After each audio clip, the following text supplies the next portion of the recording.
Une connexion inédite dans le showbiz.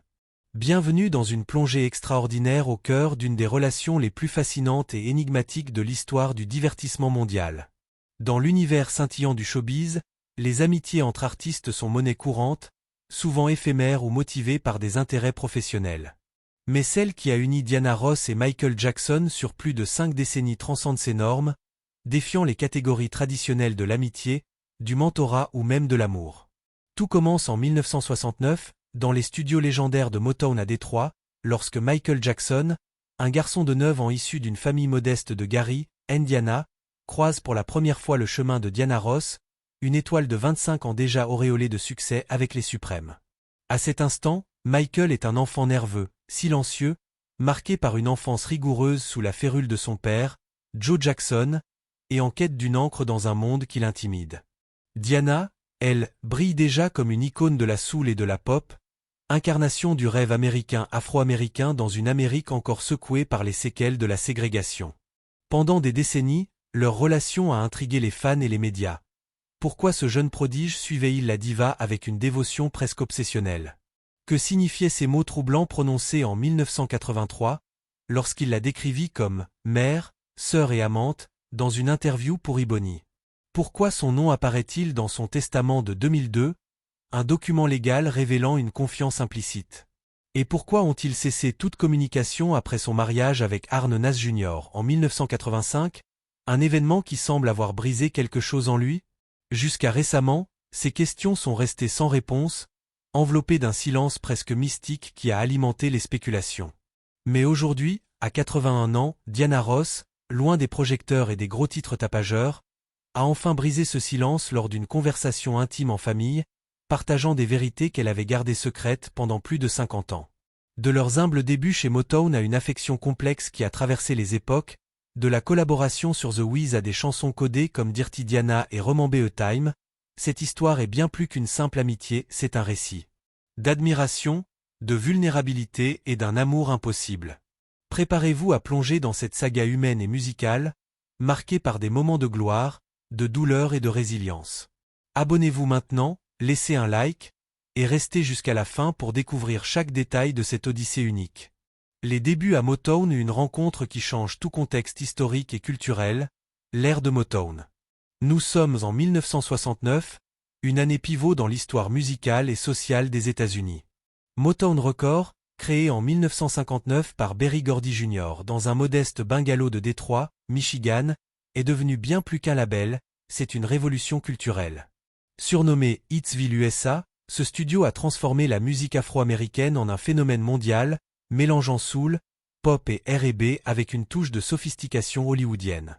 À cette époque, le pays est en pleine ébullition. Le mouvement des droits civiques, dirigé par des figures comme Martin Luther King Jr., assassiné un an plus tôt en 1968, pousse pour l'égalité raciale, tandis que les émeutes de Détroit en 1967 ont laissé des cicatrices profondes.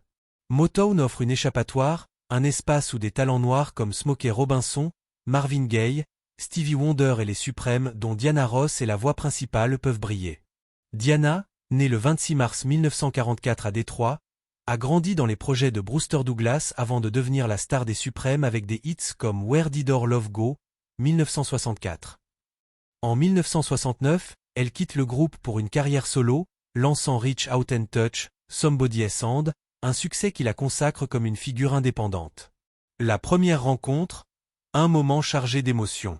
Le 11 novembre 1969, lors d'une réception organisée par Motown à l'hôtel Beverly Hilton de Los Angeles pour célébrer la signature des Jackson 5, Michael Jackson, âgé de 9 ans, rencontre Diana Ross pour la première fois. Ce jeune garçon, le benjamin d'une fratrie de 9 enfants, porte les marques d'une enfance difficile à Gary, Indiana, une ville industrielle marquée par les usines d'acier et les tensions raciales. Sous la direction autoritaire de son père, Joe Jackson, un ancien boxeur devenu manager implacable, Michael et ses frères, Jackie, Tito, Jermaine et Marlon, forment les Jackson 5, un groupe familial découvert par Bobby Taylor, un artiste de Motown, lors d'une performance à Chicago en 1968. Une démo filmée est envoyée à Berry Gordy, qui valide leur signature le 26 juillet 1969. Mais pour Michael, l'histoire prend une tournure personnelle ce soir-là à Los Angeles. Nerveux, presque effacé derrière ses frères, il est présenté à Diana par Gordy himself. À 25 ans, elle est une vision. Vêtue d'une robe scintillante, elle dégage une aura de confiance et de glamour. Officiellement, c'est Gordy qui orchestre leur arrivée, mais Michael racontera plus tard dans son autobiographie Moonwalk, 1988, une version différente. Diana les aurait découverts lors d'une soirée privée, un récit promu par Motown comme une stratégie marketing. Leur premier album, Diana Ross présente The Jackson 5, sorti le 18 décembre 1969 avec le hit You Want You Back, capitalise sur son nom, plaçant Diana en vedette pour attirer l'attention. Pour Michael, ce n'était pas qu'une tactique. Diana était une lumière qu'il arrachait à l'ombre de Gary, une figure salvatrice dans un monde inconnu. Une admiration qui prend racine, les premiers liens. Leur relation se consolide rapidement après ce premier contact. En 1970, lorsque les Jackson déménagent à Los Angeles pour s'installer dans un modeste appartement à Encino, Michael commence à séjourner chez Diana dans sa résidence des Hollywood Hills, une maison moderne avec piscine et vue panoramique, achetée grâce à ses succès avec les Suprêmes. Ces visites ne sont pas de simples moments de détente, Michael observe avec une curiosité insatiable. Diana, avec son sens du détail, elle ajuste les lumières pour chaque photo, répète ses chorégraphies pendant des heures, répond aux interviews avec une élégance étudiée, devient un miroir de ses ambitions. Il note comment elle travaille avec son styliste, Ray Agayan, pour des tenues sur mesure, ou comment elle collabore avec le producteur Nicolas Ashford pour peaufiner ses chansons. Dans une interview de 1983 avec Oprah Winfrey, Michael dira « Diana m'a appris à sourire devant une caméra, à occuper une scène, à être une star. Elle m'a montré comment transformer la peur en force. » Cette admiration dépasse l'enfance, elle s'enracine dans une dépendance émotionnelle naissante. Des proches comme Suzanne de Passe, une exécutive de Motown, noteront que Michael imitait ses intonations, adoptant son rire caractéristique. Ces moments posent les bases d'une relation qui évoluera, mêlant gratitude, idolâtrie et une affection encore indistincte. Une mentor et un modèle, les années de formation, une collaboration télévisée mémorable, l'émission Diana. En 1971, Michael commence à explorer une carrière solo tout en restant un pilier des Jackson 5, qui enchaîne les succès avec ABC et The Love You Save. Sa première performance télévisée en solo se déroule dans Diana, une émission spéciale de Primetime diffusée le 18 avril 1971 sur ABC, conçue pour marquer le lancement officiel de la carrière solo de Diana. Produite par Motown avec un budget de $350 000, cette émission met en scène Diana dans des duos avec des stars comme Bill Cosby, mais le moment phare est sa performance avec Michael. À 12 ans, il interprète Got to Be There, un single solo sorti le 1er février 1971, avec une assurance surprenante, dansant aux côtés de Diana dans une chorégraphie fluide orchestrée par Sholly Atkins. Ce que le public ignore, c'est le travail acharné en coulisses. Diana l'a coaché pendant des semaines dans sa salle de répétition, corrigeant ses pas avec patience, lui apprenant à gérer sa nervosité face aux caméras. Dans une interview accordée à G Magazine le 15 avril 1971, Diana déclare « Michael est comme un fils ou un frère pour moi.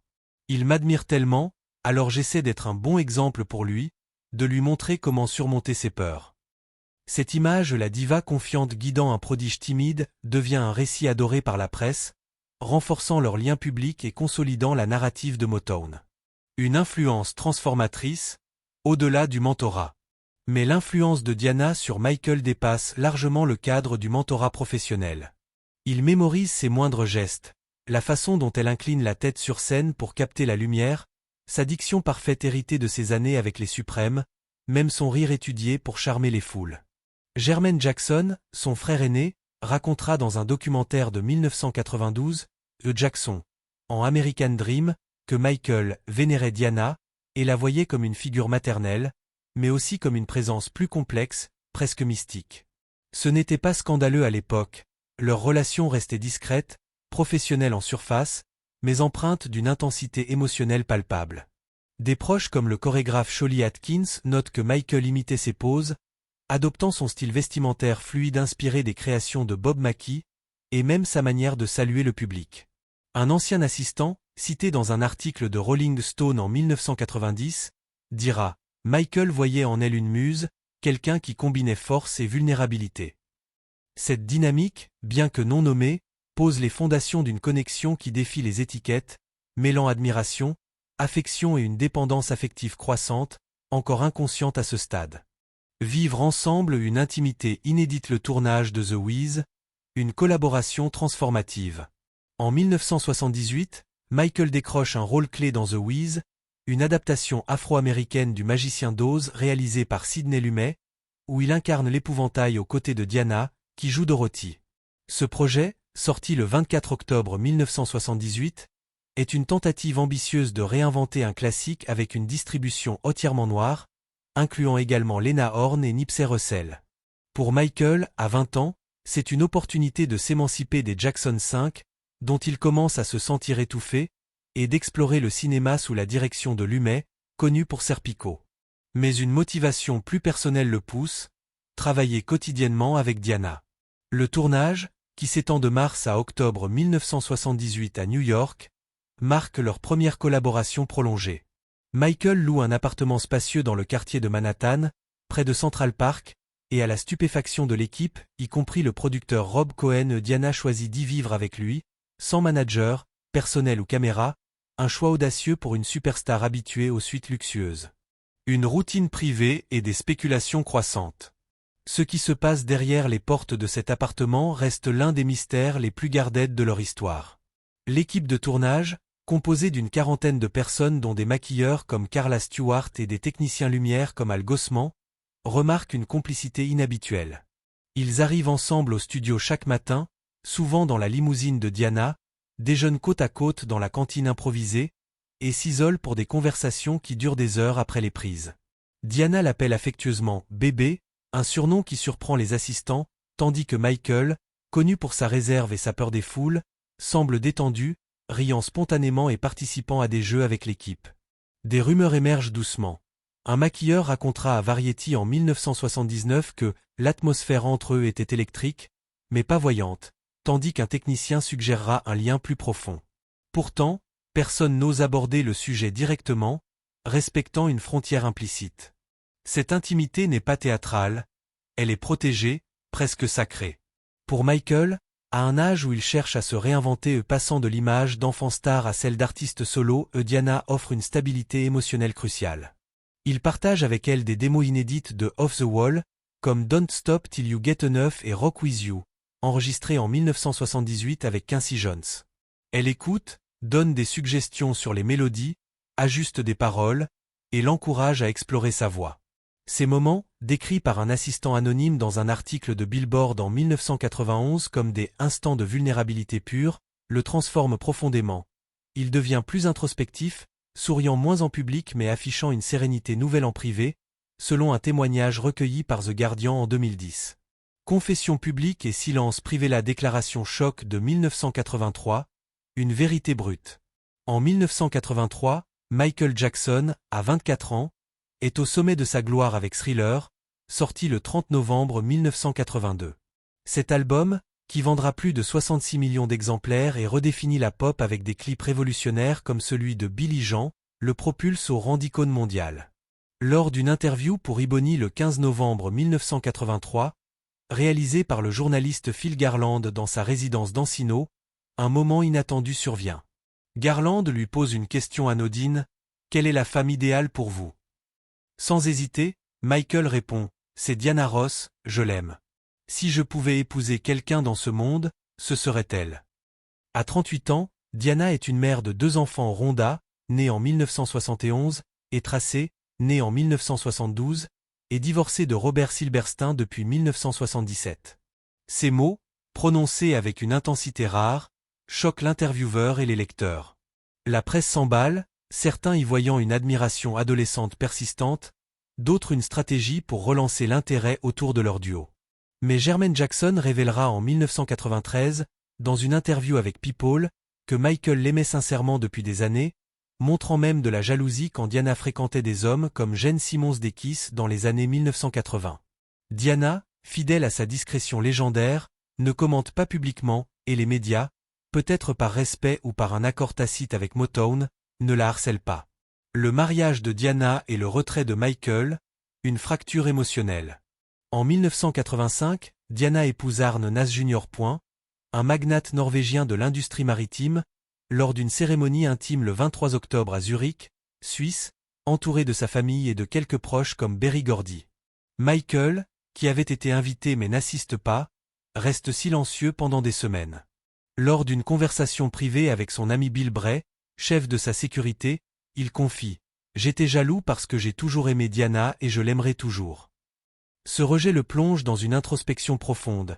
Il annule des sessions d'enregistrement prévues pour Bad avec Quincy Jones, évite les interviews pendant 2 mois, et se retire dans sa propriété d'Encino, un comportement rare pour une star habituée au projecteur. Ce n'est pas un scandale public, les tabloïds comme National Enquirer n'en font pas leur chou gras, mais une douleur intime derrière son masque de perfectionniste. Des proches comme le danseur Vincent Paterson noteront une mélancolie nouvelle, une tendance à s'isoler dans sa salle de projection pour revoir d'anciens clips de Diana. La musique comme reflet Dirty Diana et remembé Time de chansons, 2 visages d'un amour complexe. En 1987, Michael sort Dirty Diana, un single rock sombre extrait de Bad, le 23 mai. Le clip, avec sa mise en scène dramatique et une guitariste fictive, est perçu comme une critique des groupies envahissantes. Mais le choix du prénom Diana intrigue, le titre est déposé le 23 octobre 1987, jour anniversaire du mariage de Diana Ross avec Nas. Jermaine Jackson, dans une interview de 2009 avec The Telegraph, dira que c'est une expression de douleur contenue, pas une attaque directe, mais un cri de frustration face à une perte personnelle. En 1991, Remember Time, extrait de Dangerous, offre un contraste saisissant. Une ballade douce avec un clip égyptien où Michael séduit une reine anonyme interprétée par Iman. Des collaborateurs comme Bruce Swedien, ingénieur du son, confirment que c'est un hommage implicite à Diana, avec des paroles comme « Do you remember a time we fell in love », reflétant un amour passé. Ces chansons traduisent un spectre émotionnel complexe, oscillant entre colère et nostalgie. Le testament, le sanctuaire et la vérité, le choix de Diana comme tutrice, un acte de confiance absolue. En 2002, Michael met à jour son testament, rédigé avec l'avocat John Branca, désignant Diana Ross comme tutrice de ses enfants Prince, Paris et Blanquet si sa mère, Catherine Jackson, ne peut assumer ce rôle en raison de son âge ou de sa santé. Ce choix, au détriment de Debbie Rowe, mère de 2 de ses enfants, surprend le public mais pas ses proches. Diana, qui n'a jamais exploité leur lien médiatiquement, incarne une figure de stabilité et de discrétion. Après sa mort le 25 juin 2009 à Los Angeles, elle publie une déclaration le 26 juin, « Je n'arrive pas à arrêter de pleurer. C'est trop soudain et choquant. Mon cœur souffre. Je prie pour ses enfants et sa famille. » Elle évite les funérailles au Staples Center, préférant un deuil privé, mais une « salle Diana » découverte à Neverland, une pièce secrète avec des photos d'elle révèle son importance. Un employé anonyme racontera à The Sun en 2010 que c'était un sanctuaire personnel, un lieu où il se reconnectait à elle. La confession de 2025, une vérité longtemps terre. À 81 ans, en 2025, Diana, désormais retirée des tournées actives mais active dans des causes caritatives, confie en famille lors d'un déjeuner à son domicile de Greenwich, Connecticut. Michael m'aimait d'une façon qu'on ne peut pas nommer facilement. J'avais une tendresse immense pour lui, avec tout ce qu'une personne peut donner à une autre, mais pas l'amour qu'il espérait de moi. Interrogée sur ses sentiments, elle marque une pause, baisse les yeux vers sa tasse de thé Darjeeling, et ajoute calmement « Je ne vais pas mentir là-dessus ». Cette honnêteté, dénuée de larmes ou de drame, clôt un lien unique. Ni une romance officielle, ni une simple amitié, mais une affection profonde marquée par une asymétrie émotionnelle. Elle explique avoir pris ses distances après 1985 pour préserver son équilibre, consciente que rendre cet amour aurait pu le blesser davantage.